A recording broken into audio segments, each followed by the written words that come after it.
La situation de Rigo Besson du côté de la RCA, toujours un tout petit peu incertaine à la tête des Fauves du Bar Ubangui, l'équipe nationale de République centrafricaine, à en croire les révélations du journaliste d'Equinox Télévision et Radio, Nana Paul Sabin, qui évoque des confidences du président de la Fédération de République centrafricaine, qui était présent ici à Douala au Cameroun pour le match des U17 de la Centrafrique, U17 féminine, justement, contre la Sierra Leone, qui se disputait à Douala. Et donc, à l'issue de ce match-là, il a livré quelques confidences sur la situation au niveau de la République centrafricaine en ce qui concerne la situation de Rigo Besson. On en parle dans cette vidéo. N'hésitez surtout pas à nous retrouver sur les différentes plateformes de notre web média La Vraie Actu TV sur YouTube en activant la cloche de notification. Et sur notre compte TikTok en vous abonnant tout simplement. Ainsi, vous découvrirez nos différents contenus, des reportages, interviews, analyses sur des sujets d'actualité, sport, culture, musique, politique. Sans oublier, très bientôt, des commentaires de match, ainsi que des lives, notamment sur TikTok, et des micro-trottoirs. Alors, n'hésitez surtout plus, invitez vos amis à s'abonner et partagez au max nos vidéos. Parlons justement de cette situation de Rigo Besson à la tête de l'équipe nationale de football de République centrafricaine. On va s'intéresser à cette publication de Nana Paul Sabin sur son compte Facebook.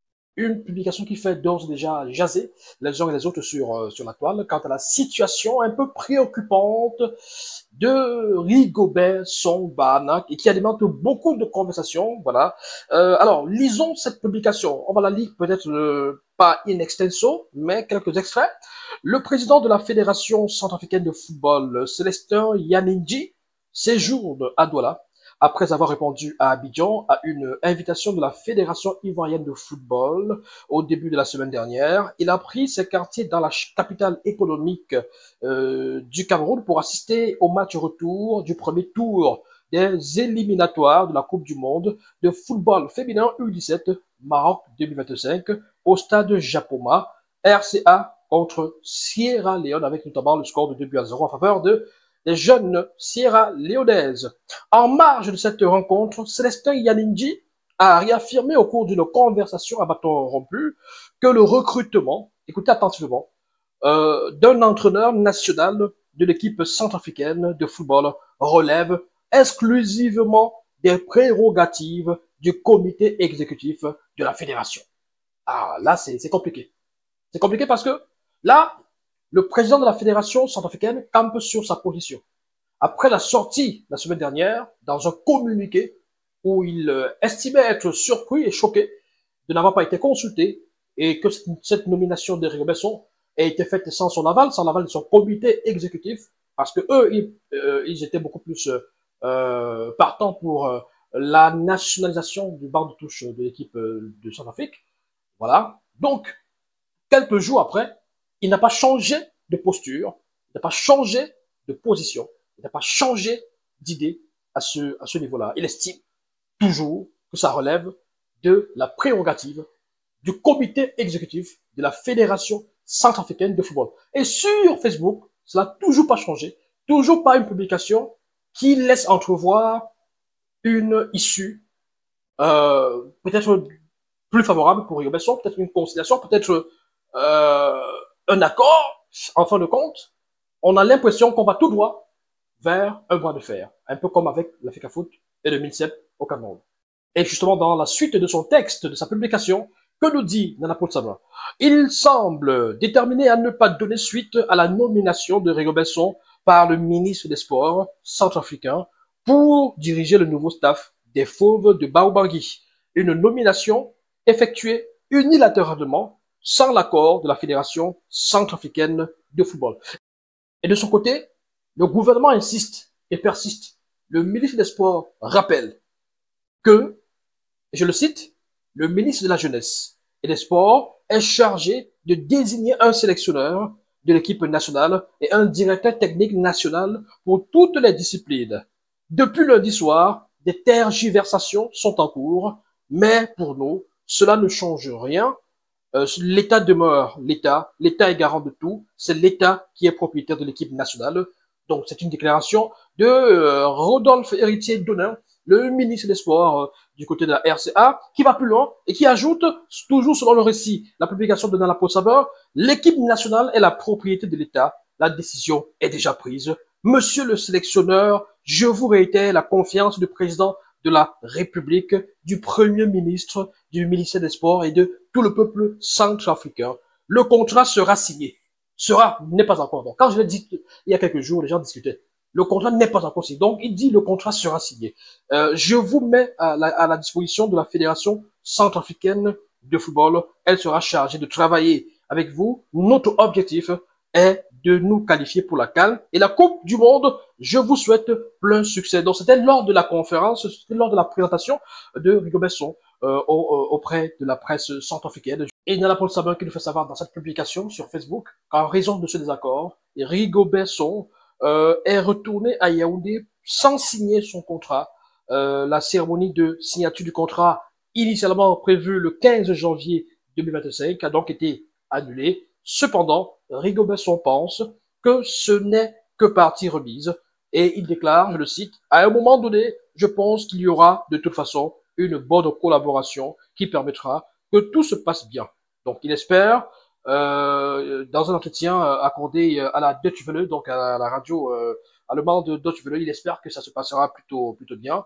Et Nana Sabin, toujours dans cette publication qui va plus loin, à propos de la non-signature de ce contrat, il a déclaré « Dès lors que vous avez reçu l'aval du premier sportif centrafricain, qui est le chef de l'État, faut-il encore signer autre chose? Lorsqu'on a des missions, il faut d'abord aller au front et après on verra bien. » Il faut sauter à Rigo de ne pas connaître la même expérience que Omar Biik en 2017, lui qui avait été nommé par l'État. Mais malheureusement, la fédération centrafricaine s'y était opposée au point où il n'a finalement pas pu, justement, être l'entraîneur des Fauves du Bas-Ubangui. Donc, souhaitons à Rigo que ça ne se reproduise pas, parce que à cette époque-là, à cette année-là, il y avait vraiment eu des tensions et c'était allé dans tous les sens. Et finalement, Omar Biik n'avait pas pu être nommé à la tête de cette équipe. Il avait été nommé, mais il n'a pas pu prendre de fonction à cause justement de l'opposition de la Fédération centrafricaine de football. Ce qui est intéressant dans cette sortie de Rigo Besson accordée à la Deutsche Welle, c'est de se rendre compte qu'il nous fait comprendre que lorsque le chef d'État nous a nommé, est-ce qu'il y a encore autre chose à signer?